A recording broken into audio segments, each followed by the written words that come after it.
How is it going then, everybody? I hope you're all doing very well. Welcome back to another video here on our channel. I'm the FIFA Analyst, and today I'm going to talk to you about the formations that I think will be strong and the formations that I think will be weak on FIFA 21. This is only based off my expectations, given the pitch notes that EA have given us, the new features that are there, and what I think may be more viable based on the changes to the game from the pitch notes. If you do enjoy the video, please do let me know by giving it a big thumbs up, and you can subscribe to the channel. We'll be providing you with a lot of FIFA 21 content over the next few months. We do also stream over on twitch.tv/FIFA Analyst 6 days a week. Links in the description for that if you guys are interested.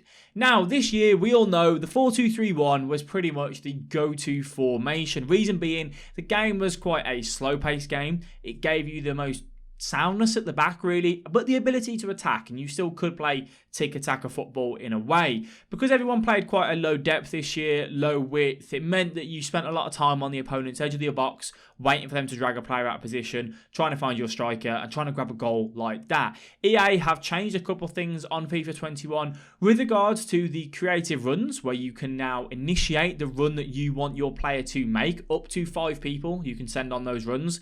Instead, this year, what you have is you tap the LB button and your guys only run in a straight line. You can change that next year. You can get them to run, diagonally, up, down, left, right. Wherever you want them to run, you can do that. Which I feel like this may change the way people set up their team. Also, they have brought in manual headers, which basically means that headers now are based off your power input that you put in, and you can do what's called a power header, which makes it a little bit stronger as well. Makes me think that if crossing is right and you can get on the end of crosses, you might be looking at using different sort of strikers, but also a change of formation to suit that play style to hopefully, if drop back is still a thing, to beat that. So let's jump into the tactics anyway. As I said, guys, this is only based off my expectations. Until the game is out, it is completely impossible for us to say. So let's go ahead and look at the formations then. First of all, I'm going to talk to you about the normal formations we've used this year and how I expect them to do next year. So it's only right we start off with the 4-2-3-1. Do I expect this formation to still be solid? Of course I do. This formation has been a solid formation on FIFA now for a very long time for the reasons that I've already explained. However, we may be looking at using it in a different way. Not so much with a formation, but kind of with the setup that you may be running. You may still want to use the wingers, but you might be looking at a striker that has the ability to head the ball in. Someone that's a little bit taller than your normal Mbappe that you'd play up front this year, or Ben Yedder. You might want someone with a little bit more presence. You never know. Lewandowski might be a very good player next year because he's lethal inside the box, but you might be able to utilise his height as well. This formation is still going to be very, very solid. You have got the option to send your 3 centre attacking mids on a run with the creative runs in any way, which is going to give you a big advantage.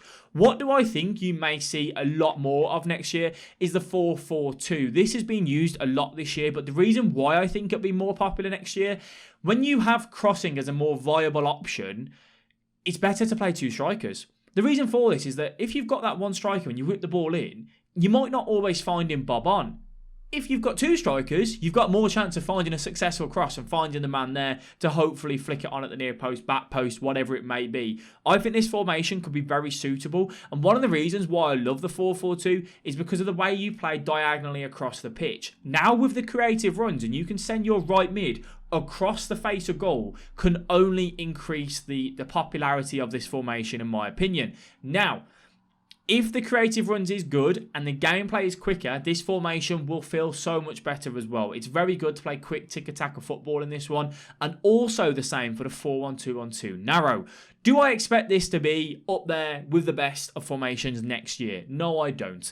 Reason being is that EA haven't come out and said that they've changed anything to do with the custom tactics and how they set up, which makes me think we're still in for another year of quite a slow build-up gameplay, possession-based gameplay, being patient with it. Some people still playing deep defensive, but you've got the ability to hopefully cross it, so that might combat that. Depends whether they change shooting from outside the box as well, but I really don't see this being a formation that says to me that's going to be number 1 or number 2. Can it still be used? I would imagine so. You can still use it this year and have success with it, but it isn't the go-to. If someone says to me, Analyst, I want to get more wins in Weekend League, I'm not going to say go and use this formation. I'm going to say use the 4-4-2 or the 4-2-3-1. So it will still be there, but won't be as good. I do think the 4-2-2 will be more successful because it's very similar to the 4-4-2, but instead of the right mid, left mid, you have your centre, your right attacking mid and left attacking mid. Some people prefer having their ram and lamb higher than their right mid and left mid. Just means that they might be tucked in a little bit more. But again, having those two strikers gives you the more options for crosses, gives you more options for the creative runs and getting them going between each other. I think this formation could be up there. Now, I'm not a massive fan of the 4-2-2 this year. You guys know it's not something that I've really enjoyed. Reason being, it misses in the middle, right? But however, now I've got the option to have the ball with my right centre defensive mid and tap LB and send my right attacking mid across the face of goal. That could be a game changer for this formation. We've seen it this year where you send your right attacking mid on a run and he only runs down towards the touchline. He doesn't make that separate run. So I feel like that could really, really change things, and I hope it does. I still think you're going to want to have, these two CDMs, two CMs like you get in the 4-4-2, and then we'll move on to the 4-3-3 in a second. I still think that's going to be very helpful with the 4-2, with the FIFA 21 and just defending as a whole. The 4-3-1-2 very similar to the 4-4-1-2. Do I reckon the 4-3-3s could have more of a place in next year's game? I really do think so. And the reason why this is that they've tried to increase passing and make passing better. They've tried to give you more options with runs. Having a 4-3-3, say where you have like one CM and one attacking mid, or you might have one CDM in the 4-3-3-2, and then you might have your right CM and left CM. This could be a fantastic formation where you have people on the ball that can pass unbelievably well. You might be looking at a Kevin De Bruyne, a Toni Kroos, for example, and they can use those right wing and left wing runs to their advantage and really dominate in that midfield and send those guys on a run. Do I think it's going to be like a new OP formation compared to 4-2-3-1, 4-4-2? No, probably not. I still think the kind of go-tos that we've had this year, you'll see them still be at the top next year, apart from one change, which I'll go over in just a second. But I would like to see an increase of use in the 4-3-3. It is a formation that I really like across the board. I feel like it's very relatable to real-life football. A lot of teams do set up in the 4-3-3 or a variant of the 4-3-3, and it'll be very nice to hopefully see that have a lot more love and a lot more success next year. Now, you might be thinking that all sounds well and good, analyst. It all sounds very similar to this year.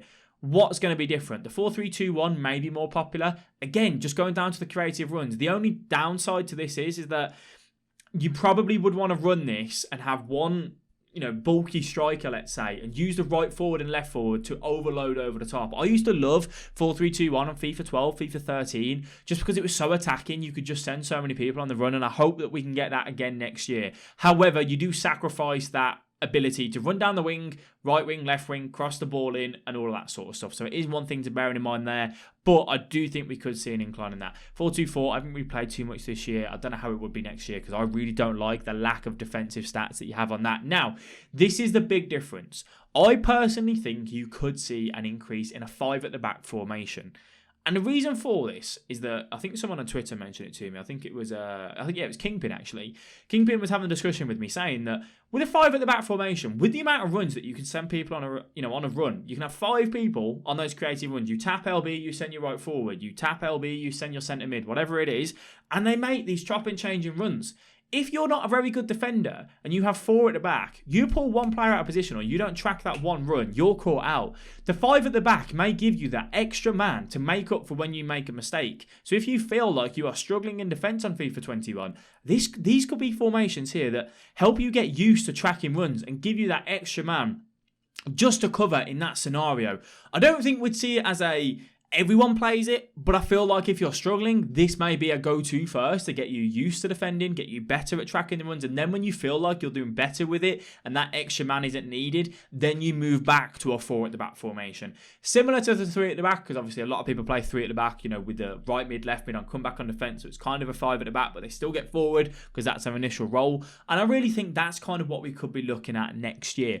I do hope there is a little bit more variety in formations. We all know we go into foot champs at the minute on FIFA 20 and it's 4-2-3-1 90% of your games with the occasional 4-4-2 and the odd crazy guy that's playing 4-1-2-1-2 narrow or 3 at the back, but that's very rare and I just want to see a little bit more variance in formations. I really hope Because I personally don't think, even though you've got these instructions and you've got these tactics here, they need to go back to the old system. This, to me, doesn't give us the ability to do what I want to do in a tactic or a formation. There's not enough there to adjust defensive pressure, attacking pressure, midfield pressure, defensive width, midfield width, attacking width, how I want this person to play, and the instructions. I feel like they could take a leaf out of Football Manager's book and really make it very customizable to each player. You might want your right wing back to really get wide from goal kicks, or really get wide when the goalkeeper has the ball, and your left back stays tucked in. It depends on what you want as a player. I wish they could give us more on that, but that's kind of going into a different topic in a different video, I suppose.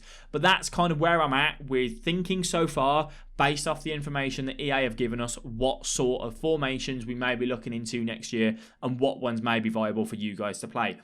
When the demo does drop, play the demo, try different formations on the demo, have a look at the attacking patterns. I like this triangle, I like this one too. What do you think works? Can you whip it in? Can you hit it from the edge? And get a feel for the game based on that. And that is how I would do it.